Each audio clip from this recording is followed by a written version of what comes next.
എൻ്റെ പേര് ഷെരീഫ്. എൻ്റെ സ്ഥലം പെരുന്തൽമണ്ണ. ഇന്നത്തെ മെയിൻ വിഷയം ഗ്രാഫ്റ്റിംഗ് ആണ്. Grafting, layering, budding. അപ്പൊ അതിന്റെ വിവിധ മെത്തേഡുകൾ, എങ്ങനെയൊക്കെ റിസൾട്ടുള്ള കാര്യങ്ങളൊക്കെയാണ് ഇന്നത്തെ ക്ലാസ്സിൽ ചെയ്യാൻ പോകുന്നത്. അപ്പോൾ ഫസ്റ്റ് അതിന്റെ കാര്യങ്ങളൊന്ന് പറയാം. ഇപ്പൊ നമ്മൾ ഗ്രാഫ്റ്റിംഗ് ചെയ്യാനുള്ള കായ്ഫലം കിട്ടാത്ത മാവുകൾ ഏത് ബ്രാൻഡ് ആണെങ്കിലും റൂട്ട് സ്റ്റോക്ക്, അതായത് ഞാവല്, പുളി, ഏത് ചാമ്പ, കായ്ഫലം കിട്ടാത്ത ഏത് വെറൈറ്റി നമുക്ക് കായ്ഫലം കിട്ടിയതിന്റെ കമ്പെടുത്ത് ഗ്രാഫ്റ്റ് ചെയ്ത് കൊടുക്കാം. അപ്പൊ ഇന്നത്തെ കാലത്ത് ഇപ്പൊ നമുക്ക് യൂട്യൂബ് വഴിയൊക്കെ ഒരുപാട് മെത്തേഡും കാര്യങ്ങളുണ്ട്. എന്നാലും നമുക്ക് അതിന്റെ കുറെ പറയാത്ത കുറെ കാര്യങ്ങളുണ്ട്. അപ്പൊ അതൊക്കെ വിശദമായിട്ട് ഇന്നത്തെ ക്ലാസ്സിൽ അവതരിപ്പിക്കുന്നതായിരിക്കും. ഇത് ഫസ്റ്റ് ഇതിപ്പോ ബരാബന്റെ പ്ലാന്റ് ആണ്. അപ്പൊ ഇത് അധികം ആൾക്കാർക്ക് ഇഷ്ടപ്പെടാത്ത ഫ്രൂട്ട് പ്ലാന്റ് ആണ്. അപ്പൊ അതില് നല്ല വെറൈറ്റി ചെയ്യാൻ ഇതപ്പോ അച്ചാച്ചൊരു ഗ്രാഫ്റ്റ് ചെയ്ത് കൊടുത്താണ്.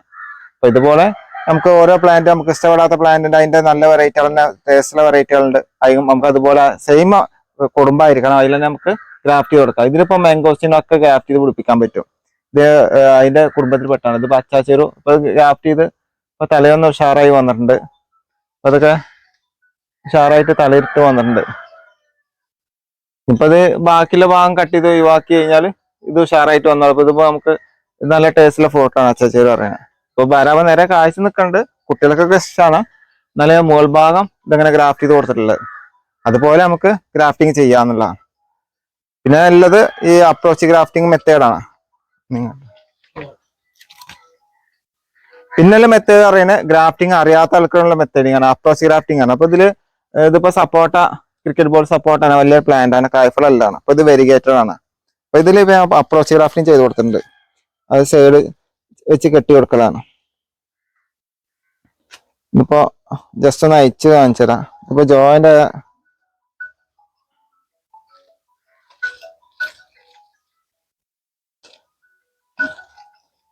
ഇത് ഒന്നുമ്പോ തന്നെ ഒരുപാട് വെറൈറ്റി ഗ്രാഫ്റ്റ് ചെയ്യാൻ വേണ്ടിയിട്ടാണ് ഇങ്ങനെ ഇപ്പൊ കണ്ടത്. ഇത് ജോയിന്റ് ആയിട്ടുണ്ട്. ഇപ്പൊ കയറ് അപ്പൊ കെട്ടി വെച്ചിട്ട് 2 മാസമായി. ഇതിപ്പോ ജോയിന്റ് ആയിട്ടുണ്ട്. ഈ മെത്തേഡ് നമുക്ക് ചെയ്യാം. കായ്ഫലം കിട്ടിയ തൈ നമ്മൾ നേഴ്സറിയിൽ നിന്ന് വാങ്ങുക, എന്നിട്ട് നമ്മൾ ഇതുപോലെ ചേർത്ത് വെച്ച് കെട്ടി കൊടുക്കുക. അതിന്റെ മെത്തേഡ് ഒന്ന് കാണിക്കാം. അപ്പൊ അത് അങ്ങനെ അതിന്റെ മെത്തേഡ് ഇന്നത്തെ ഇതിൽ ക്ലാസ്സിലുണ്ടായിരിക്കും. ചെയ്ത് തുടങ്ങല്ലേ. എടുക്കേണ്ട സിയോണാണ്. അപ്പൊ സിയോൺ നല്ല കരുത്തിൽ, നല്ല ആരോഗ്യമുള്ള കമ്പാണ് എടുക്കേണ്ടത്. അപ്പൊ എടുക്കുന്ന സമയമുണ്ട്, നമുക്ക് എടുക്കാൻ അതിരാവിലെ ഏറ്റവും നല്ലത്. അപ്പൊ ആ സമയത്ത് കമ്പിന് നല്ല ആരോഗ്യം ഉണ്ടാവും. നമ്മൾ എടുക്കാൻ ഒരു 10 മണിന്റെ ഇടയിൽ, രാവിലെ ഒരു 6 to 10ന്റെ ഇടയിൽ എടുക്കുകയാണെങ്കിൽ കമ്പിന് നല്ല സ്ട്രെങ്ത് ഉണ്ടാവും. അപ്പൊ ഗ്രാഫ്റ്റ് ചെയ്താൽ നമുക്ക് റിസൾട്ട് കൂടുതൽ കിട്ടും. അപ്പൊ കമ്പെടുക്കുന്ന സമയം ആ സമയത്ത് മാക്സിമം നോക്കുക. ബാക്കിയുള്ള സമയം ചിലപ്പോൾ നല്ല വെയിലൊക്കെ ഉള്ള സമയത്താണ് കമ്പ് ചെറിയ ക്ഷീണം കാര്യങ്ങളൊക്കെ ഉണ്ടാവും. വൈകിട്ടൊക്കെ ചെറിയ ക്ഷീണം കാര്യങ്ങളൊക്കെ ഉണ്ടാവും. അപ്പൊ അതിരാവിലെ കമ്പെടുക്കുകയാണെങ്കിൽ ചെടിക്ക് നല്ല ഉന്മേഷം ഉണ്ടാവും, കമ്പിന് നല്ല ആരോഗ്യം ഉണ്ടാവും. പിന്നെ ചെയ്യേണ്ടത് നല്ല ഈ തലഭാഗം, ഈ ഇതുപോലെ ലീഫ് വിരിഞ്ഞ് വരാത്ത ഭാഗം, അങ്ങനത്തെ കമ്പാണ് നമ്മൾ എടുക്കേണ്ടത്. അപ്പൊ അത് ഒരു 5 ഇഞ്ച് ഹൈറ്റിലാണ് നമുക്ക് കമ്പ് വേണ്ടത്. നമുക്ക് ഗ്രാഫ്റ്റ് ചെയ്യാനുള്ള സിയോന്റെ വലിപ്പം എന്ന് പറഞ്ഞാൽ 5 ഇഞ്ച്, മാക്സിമം 5 ഇഞ്ച്. അതിൽ കൂടുതൽ വലിപ്പം വെച്ച് കഴിഞ്ഞാൽ ഗ്രാഫ്റ്റ് സക്സസ് റേറ്റ് കമ്മിയാവും. അപ്പൊ നമ്മളിത് കട്ട് ചെയ്ത ഉടനെ ലീഫ് ആദ്യം കട്ട് ചെയ്ത് ഒഴിവാക്കുക. ഫസ്റ്റ് ചെയ്യേണ്ട പരിപാടി നമുക്ക് ലീഫ് വേഗം കട്ട് ചെയ്ത് ഒഴിവാക്കലാണ്.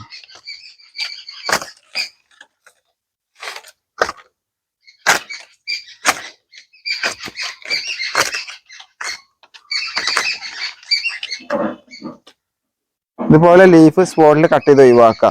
നിങ്ങൾ ദൂര സ്ഥലങ്ങളിലാണ് ഇപ്പൊ ഇങ്ങനെ കമ്പ് കട്ട് ചെയ്ത് കൊണ്ടുവരാണെങ്കിൽ നമ്മൾ ചെയ്യേണ്ടത് ഒരു നനഞ്ഞ കോട്ടൺ തുണിയിൽ കവർ ചെയ്തിട്ട് കൊണ്ടുവരാണെങ്കിൽ ഒരു കമ്പിന് ക്ഷീണം വരില്ല. അപ്പൊ ആ രീതിയിലാണ് നമ്മൾ ദൂര സ്ഥലങ്ങളിൽ കൊണ്ടുവരണം. ഇങ്ങനെ കൊണ്ടുവരാണെങ്കിൽ ഒരു 10 ദിവസം വരെ നമുക്ക് കമ്പ് എടുത്ത് വെക്കാൻ സാധിക്കും. പിന്നെ ഫ്രിഡ്ജിൽ വെക്കുകയാണെങ്കിൽ ബാക്കിയുള്ള ഫ്രിഡ്ജിൽ കമ്പുകൾ മാത്രം വെക്കാൻ പറ്റില്ല. അപ്പൊ ഫംഗസ് കയറും. നമ്മൾ പച്ചക്കറി ഇതൊക്കെ ഉണ്ടെങ്കിൽ ഫംഗസ് കയറും. അപ്പൊ അങ്ങനത്തെ കാര്യങ്ങളൊക്കെ നമ്മൾ ശ്രദ്ധിക്കണം. ഫ്രിഡ്ജിൽ വെക്കേണ്ട ആവശ്യമില്ല. നനഞ്ഞ കോട്ടൺ തുണി പൊതിഞ്ഞ് വെയിലില്ലാത്ത ഉള്ളിൽ എവിടെയെങ്കിലും നല്ല സ്ഥലത്ത് വെച്ചാൽ മതി. കമ്പുകൾ എടുക്കുമ്പോൾ ശ്രദ്ധിക്കാൻ, നമുക്ക് പ്ലാന്റ് ഏത് രൂപത്തിലാണ് വേണ്ടത് വെച്ചാൽ ആ രൂപത്തിലുള്ള കമ്പുകൾ എടുക്കാം. അപ്പൊ നിങ്ങൾക്ക് പ്ലാന്റ് ഉയർന്നു പോകാനുള്ള മാവാണ് വേണ്ടത് ചില മേലക്കുള്ള ബ്രാഞ്ചുകളിലെ കമ്പുകൾ എടുക്കുക. ആ കമ്പുകൾ വെച്ച് കഴിഞ്ഞാൽ മാവ് നല്ല ഉയർന്നിൽ പോകും. നിങ്ങൾക്ക് ബുഷായിട്ടാണ് വേണ്ടത് വെച്ചാൽ അപ്പൊ സൈഡിലെ ബ്രാഞ്ചുകളിൽ കമ്പെടുക്കുകയാണെങ്കിൽ ഈ മാവ് നമുക്ക് ഗ്രാഫ്റ്റ് ചെയ്ത് ആ പ്ലാന്റ് ബുഷായിട്ടാണ് വരിക. അപ്പോൾ അത് ഉയർന്നു പോകില്ല. അപ്പൊ ആ രീതിയിൽ കമ്പുകൾ എടുക്കുകയാണെങ്കിൽ നമുക്ക് പ്ലാന്റ് ആ രൂപത്തിൽ ഉണ്ടാക്കാൻ സാധിക്കും. വേണ്ടത് കത്തിയാണ്. ടൂൾസ് മെയിൻ വേണ്ടത് കത്തിയാണ്. ഇപ്പൊ ഇത് ഓൺലൈനിൽ നമുക്ക് മേടിക്കാൻ കിട്ടും. ബ്രസീലിന്റെ കത്തിയാണ്. അപ്പൊ ഇതാണ് ഏറ്റവും നല്ല റിസൾട്ട് ഉള്ള കത്തി. ഇപ്പൊ ഇത് 390 രൂപ എത്ര വരും, 400 രൂപ സംതിങ് ആവും. പക്ഷെ ഇത് ഉപയോഗിക്കാൻ നമുക്ക് ഒറ്റ ക്ലീനിങ്ങിൽ 100 ഗ്രാഫ്റ്റിംഗ് ഒക്കെ ചെയ്യാൻ സാധിക്കും. ഇപ്പൊ ഈ കംപ്ലൈന്റ് കാര്യങ്ങളൊന്നും കത്തിനുണ്ടാവില്ല. അപ്പൊ ഈ കമ്പ് സിയോണ് കട്ട് ചെയ്യുമ്പോൾ സാധാ കത്തി ഉപയോഗിക്കുമ്പോൾ വേഗം ബ്ലാക്ക് കളറൊക്കെ വരും. അപ്പൊ ഒറ്റ ക്ലീനിങ്ങിൽ നമുക്ക് 100 ഗ്രാഫ്റ്റിംഗ് ഒക്കെ ചെയ്യാൻ പറ്റും. അപ്പൊ ഈ കത്തിയാണ് ഏറ്റവും നല്ലത്. പിന്നെ നമുക്ക് വേണ്ടത് ഒരു സാനിറ്റേഷൻ ആക്കിയ ചെറിയ തുണി ക്ലോത്തിൽ സാനിറ്റേഷൻ സ്പ്രേ ചെയ്തിട്ട് അത് നമുക്കൊന്ന് ഫസ്റ്റ് പ്രാവശ്യം ഈ കത്തിലാണെങ്കിൽ ഒറ്റ ഞാൻ തേക്കുള്ളൂ. അപ്പൊ കുറച്ച് കഴിഞ്ഞാൽ പിന്നെ നമുക്ക് ഒരു കുറെ ഒറ്റ ഗ്രാഫ്റ്റിങ്ങിൽ ഫസ്റ്റ് വട്ടം ഒന്ന് ക്ലീൻ ആക്കിയാൽ മതി. ബാക്കിയുള്ള കത്തിയാണെങ്കിൽ നമ്മൾ ഇടക്കിടക്ക് ക്ലീൻ ചെയ്യണം. ഓരോ ഗ്രാഫ്റ്റിങ്ങിനും ഇങ്ങനെ ക്ലീൻ ചെയ്തെടുക്കണം. ബ്ലാക്ക് കളർ ഇങ്ങനെ വരും. നമ്മളെ സിയോൺമ കട്ട് ചെയ്യുമ്പോൾ ഒരു ബ്ലാക്ക് കളർ വരും. അപ്പൊ അങ്ങനെ ചെയ്യുമ്പോൾ ഗ്രാഫ്റ്റ് പിടിക്കില്ല.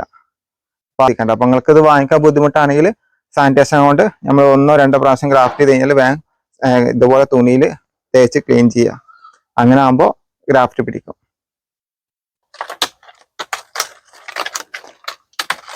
അപ്പൊ ഇതിൽ വി ഗ്രാഫ്റ്റ് ആണ് ചെയ്യുന്നത്. അപ്പോൾ ഈ മുകളിലത്തെ ബ്രാഞ്ച്, അപ്പൊ വി ഗ്രാഫ്റ്റ് ചെയ്യുമ്പോൾ മുകളിൽ ഏകദേശം ഇതുപോലെ ഒരു മാക്സിമം 2 വർഷം ഏജിലെ കമ്പുകളാണ് വി ഗ്രാഫ്റ്റ് പിടിക്കുക. അപ്പൊ ആ സൈസ് കമ്പുകൾ തിരഞ്ഞെടുക്കുക. അപ്പൊ ഫസ്റ്റ് മുകൾ ഭാഗം ഇതുപോലെ കട്ട് ചെയ്ത് ഒഴിവാക്കുക. പിന്നെ കറക്റ്റ് സെന്റർ ആക്കിയിട്ട് ഇത്ര ഇതില് കറക്റ്റ് സെന്റർ ആയിട്ട് ഒന്ന് കട്ട് ചെയ്തിടുക.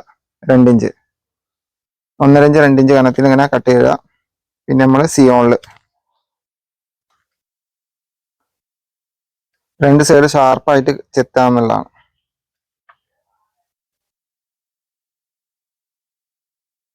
അപ്പോൾ 2 സൈഡും ഷാർപ്പായിട്ട് കട്ട് ചെയ്ത് കൊടുക്കുക. കറക്റ്റ് ഇതിലേക്ക് ഇറക്കി വെച്ച് കൊടുക്കുക.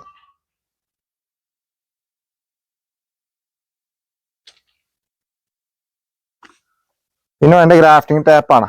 ഇതുപോലെ റോള് വാങ്ങിക്കാൻ കിട്ടും. ഇതിപ്പോ ഫാബ്രിക്കേഷൻ കടയിലൊക്കെ ഇപ്പോൾ നമുക്ക് കിട്ടണം. അപ്പൊ ഇത് നിങ്ങൾ ഉപയോഗിച്ചാൽ മതി. നല്ല റിസൾട്ട് ഇല്ല. നമുക്ക് തന്നെ ടൈറ്റ് ആയിട്ട് വലിച്ച് കെട്ടാൻ സാധിക്കും. അപ്പൊ ഇതുപോലത്തെ ഗ്രാഫ്റ്റിംഗ് ടാപ്പ് വാങ്ങിച്ചാൽ മതി. നല്ല ടെമ്പറായിട്ട് കെട്ടി കൊടുക്കണം. നല്ല ടൈറ്റ് ആയില്ലെങ്കിൽ ഗ്രാഫ്റ്റ് സക്സസ് റേറ്റ് കമ്മിയാവും. കെട്ടുമ്പോൾ നല്ല ടൈറ്റ് ആയിട്ട് കെട്ടി കൊടുക്കാം. ലോക്കിടൽ ഇങ്ങനെയാണ്. അപ്പൊ നമ്മൾ ഇങ്ങനെ ഇട്ടിട്ട് ഒന്ന് ഈ സിസ്റ്റത്തിലാണ് ലോക്കിടല്. അപ്പൊ ഇത്ര ആദ്യം ചെയ്യേണ്ടത്. അപ്പൊ അതിനുശേഷം പിന്നെ സിപ്പപ്പ് കവർ എടുക്കുക.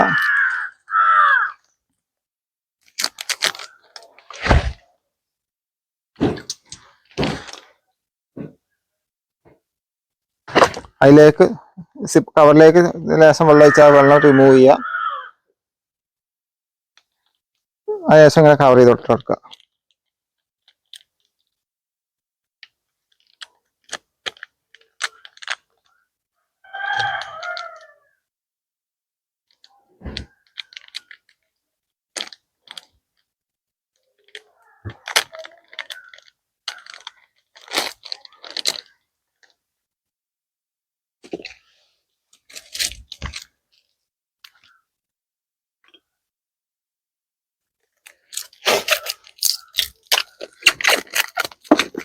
പിന്നെ ഇത് അടിഭാഗം ഒന്ന് കെട്ടി കൊടുക്കും വേണം. അങ്ങനെ